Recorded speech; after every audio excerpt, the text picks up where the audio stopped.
শ্যামা কখনো পুরুষ, কখনো প্রকৃতি, কখনো শূন্য রূপা হে।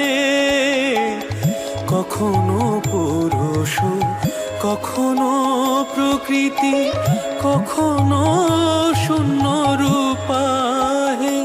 মাই সে ভাব ভাবিয়া কমলাকান্ত, সে ভাব ভাবিয়া কমলাকান্ত সহজে পাগল